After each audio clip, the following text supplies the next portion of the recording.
আজকে local library অথরিটির meeting ছিল। বইমেলা সহ গ্রন্থাগার বিষয়ক বেশ কিছু সিদ্ধান্ত গৃহীত হয়েছে জেলা শাসকের সভাপতিত্বে। আমরা সকলেই উপস্থিত ছিলাম যারা লোকাল লাইব্রেরি অথরিটির মেম্বার।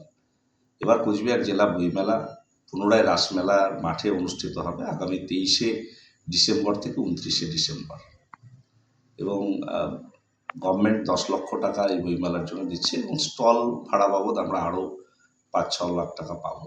মোট 17-18 লাখ টাকার বাজেটে এবারের বইমেলা অনুষ্ঠিত হবে। 100-র উপর পাবলিশার্স আসবে, বুক স্টল 120-র উপর থাকবে। স্থানীয় পাবলিশার্সদেরকেও গুরুত্ব দেওয়া হবে, এবং পাশাপাশি রাজবংশী কামতাপুরী ভাষা সহ বিভিন্ন ভাষা একাডেমির বুক স্টল থাকবে, লিটিল ম্যাগাজিনের স্টল থাকবে।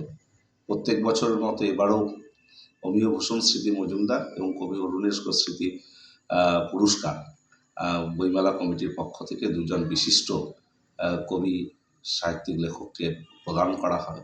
প্রত্যেক দিন বইমেলার দুপুর 12টা থেকে রাত্রি 9টা অবধি অফিসিয়াল খোলা থাকবে, তারপরে যতক্ষণ পর্যন্ত বইপ্রেমীরা থাকবে সেভাবে চলবে।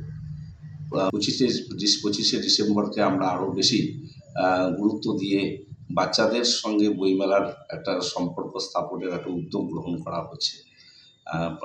অনুষ্ঠানের উদ্বোধনের দিন বর্ণাঢ্য শোভাযাত্রার মাধ্যমে বইপ্রেমী মানুষদের নিয়ে বইয়ের জন্য হাঁটুন কর্মসূচি থাকবে। গ্রন্থাগার মন্ত্রীকে আমন্ত্রণ জানানো হবে, এবং আমাদের জেলার মন্ত্রী, সাংসদ সহ বিশিষ্ট জনেরা সকলেই উপস্থিত থাকবে, এবং সকল স্তরের বইপ্রেমী মানুষদের নিয়ে কোচবিহার জেলা বইমেলা এবং কোচবিহার রাসমেলার মাঠে অত্যন্ত সুন্দরভাবে সম্পন্ন হবে বলে আমরা প্রত্যাশা করি।